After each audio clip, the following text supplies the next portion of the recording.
चलिए दोस्तों वीडियो की शुरुआत करते हैं। सबसे पहले कंपनी की बात करते हैं। पहली कंपनी का नाम है दोस्तों कल्याण ज्वेलर्स इंडिया लिमिटेड। बट इसको डिस्कस करने से पहले अगर आपने अभी तक चैनल को सब्सक्राइब नहीं किया है तो चैनल को सब्सक्राइब करके बेल आइकन को प्रेस कर लो ताकि आने वाली जितनी भी वीडियोज़ हैं उसका नोटिफिकेशन आपको सबसे पहले मिल सके। और एक डिस्क्लेमर भी है, जो भी न्यूज़ एंड अपडेट्स हम लोग कवर करेंगे वो सारी एजुकेशन पर्पज़ के लिए है, सीखने के लिए है। तो उसको किसी भी तरह का इन्वेस्टमेंट एडवाइस मत समझना, आप खुद से भी रिसर्च और एनालिसिस कर सकते हैं। तो चलिए दोस्तों वीडियो की शुरुआत करते हैं। सबसे पहले बात करते हैं कल्याण ज्वेलर्स से रिलेटेड कुछ इंपॉर्टेंट न्यूज़ एंड अपडेट्स के बारे में। दोस्तों आज के दिन कल्याण ज्वेलर्स का परफॉर्मेंस अगर आप देखोगे तो कुछ खास अच्छी देखने को मिलेगी नहीं।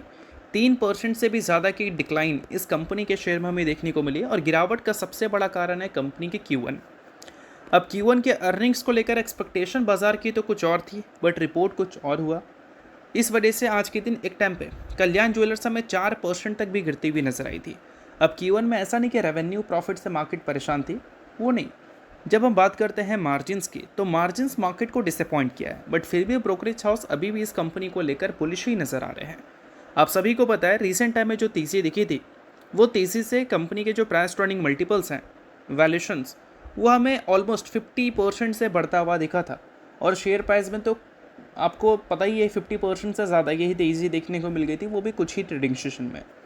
अब एग्जैक्ट इस कंपनी के अर्निंग्स में थे क्या, तो सबसे पहले हम बात कर लेते हैं अर्निंग्स में इबिट्टा मार्जिन के बारे में, जो कि सबसे ज़्यादा हाईलाइटिंग पॉइंट है। वो इस बार हमें 120 बेसिस पॉइंट यानी कि 1.2% से गिरता हुआ नज़र आया है। पिछले साल के सेम क्वार्टर में 7.2% का मार्जिन था, इस बार 6% का मार्जिन हमें देखने को मिला है।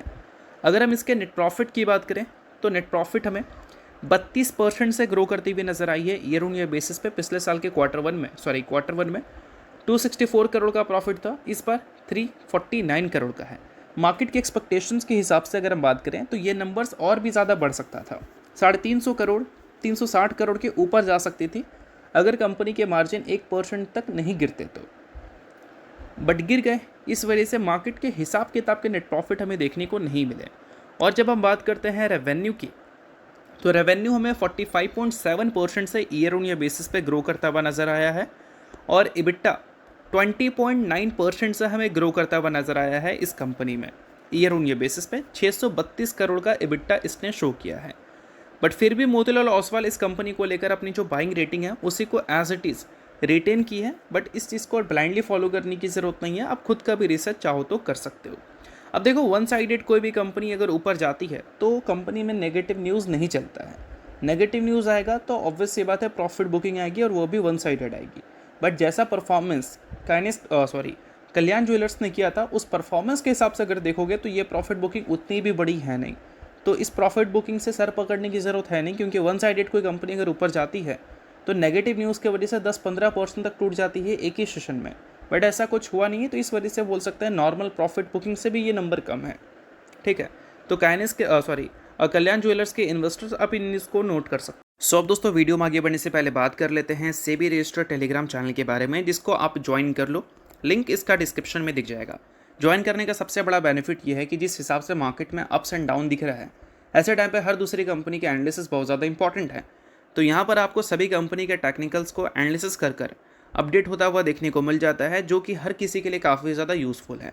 और इसके लिए आप चैनल को ज्वाइन कर फ्री में आप चेकआउट भी कर सकते हैं इन कंपनी के प्रॉपर टेक्निकल्स, जिससे आपको आइडिया लगेगा कि अभी इन कंपनी में क्या चल रहा है।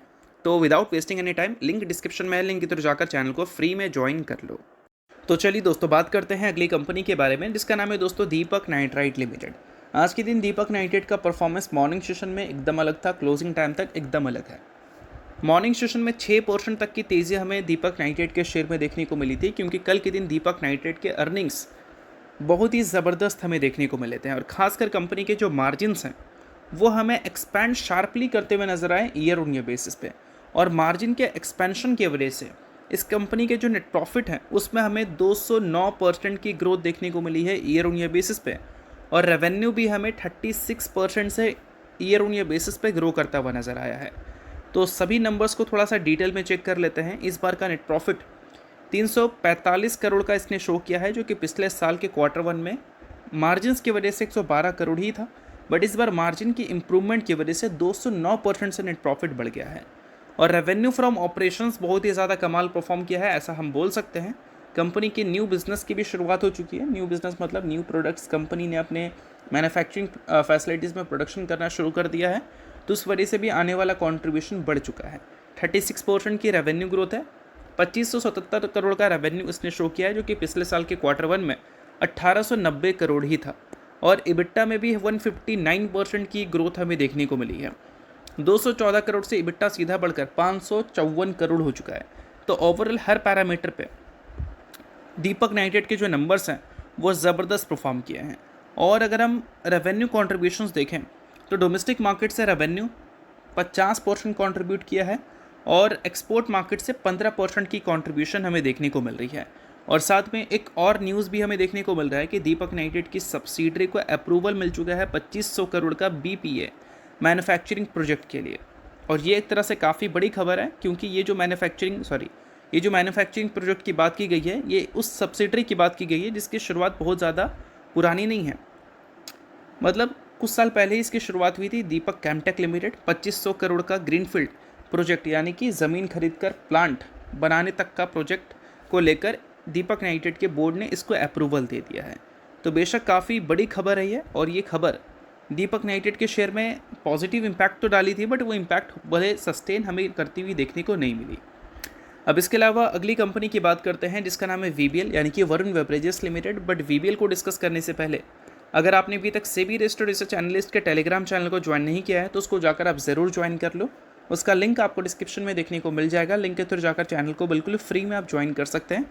इन कंपनीज़ के टेक्निकल्स आपको वहाँ पर अपडेटेड देखने को मिल जाएंगे, जिसको देखकर आप समझ सकते हैं कि आने वाले कल में क्या एक्सपेक्ट इन कंपनी से किया जा सकता है। और ये सारी चीज़ें सेबी रजिस्टर्ड रिसर्च एनालिस्ट के द्वारा आपको प्रोवाइड की जाती हैं। तो लिंक आपको डिस्क्रिप्शन में दिख जाएगा, फ्री में जाकर चैनल को आप ज्वाइन कर लेना। अब दोस्तों VBL की बात कर लेते हैं। तो VBL को अगर आप देखोगे तो वैल्यूएशन वाइज ये कंपनी बहुत ही ज़्यादा अट्रैक्टिव हमें दिखती है। प्राइस टू अर्निंग मल्टीपल्स एक टाइम पे 100 का हुआ करता था, बट अभी देखोगे तो लगभग 45 के आसपास का दिख रहा है। वैल्यूएशन कंपनी का टॉप लेवल से 50% से भी ज़्यादा हमें करेक्ट होता हुआ दिख चुका है। और इसके बहुत सारे रीजंस हैं, जिसमें एक रीज़न तो कंपटीशन का भी है। और VBL ने अभी हाल ही में जो अर्निंग्स रिपोर्ट की थी, उस अर्निंग्स को देखने के बाद मार्केट का सेंटिमेंट कुछ खास अच्छा दिखा नहीं। 7 से 8% VBL हमें क्रैश होती हुई दिखी थी। 21.2% तक का गिरावट VBL में हमें देखने को मिल गया 52 वीक हाई से। और इसका सबसे बड़ा कारण कंपनी के Q1 की टोटल अर्निंग्स का नहीं है, कंपनी के वॉल्यूम्स का है। Q1 बोलो या फिर इस कंपनी का Q2 बोलो, उसमें वॉल्यूम हमें 19.8% से ग्रो करता हुआ नज़र आया है। देखो, जो कंपनी प्रोडक्ट बनाती है ना, उस कंपनी के वॉल्यूम्स बहुत ज़्यादा मैटर करते हैं। वॉल्यूम जितना ज़्यादा ग्रो करेगा उतना ज़्यादा उस कंपनी के बिजनेस से आप ग्रोथ की एक्सपेक्टेशन कर सकते हैं। और इस कंपनी के वॉल्यूम हमें 19.8% से ग्रो करते हुए नज़र आए हैं। और इस बार देखोगे तो 46.67 करोड़ केसेस कंपनी ने बेचा है Q2 में, जो कि पिछले साल के Q2 में 38.97 केसेस ही था। बट सबसे शॉकिंग बात यह है कि मार्केट जो एक्सपेक्ट कर रहे थे इंडिया के मार्केट से वॉल्यूम ग्रोथ की, एल निनो इफेक्ट की वजह से इंडिया से एक्सपेक्टेशन बहुत ज़्यादा हाई थी ना बाज़ार की, बट वो एक्सपेक्टेशन के हिसाब से इसने डिलीवर नहीं किया। 14.4% की ही ग्रोथ देखने को मिली इंडिया के मार्केट में इसके वॉल्यूम ग्रोथ में, जो कि एक्सपेक्टेशन 20% तक का था। और वही इंटरनेशनल मार्केट में लगातार कंपनी एक्सपेंशन कर रही है, बिजनेस को फैला रही है, तो वहाँ पर ग्रोथ हमें ज़्यादा दिख रहा है। 38.4% की ग्रोथ वहाँ से आया है।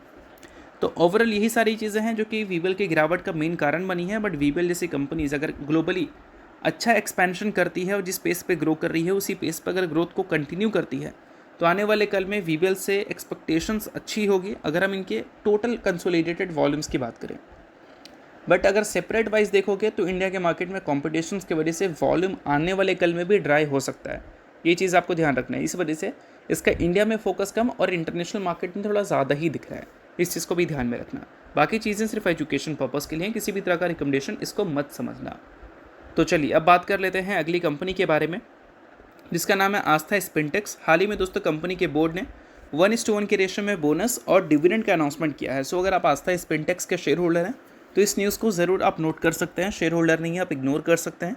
न्यूज़ थी इस वजह से मैंने बता दिया, बाकी ये किसी भी तरह का रिकमेंडेशन नहीं है। तो होप करता हूँ ये वीडियो आपको अच्छा लगा होगा। लाइक कीजिए, पहली बार सब्सक्राइब कीजिए। वीडियो के लिए बहुत बहुत शुक्रिया।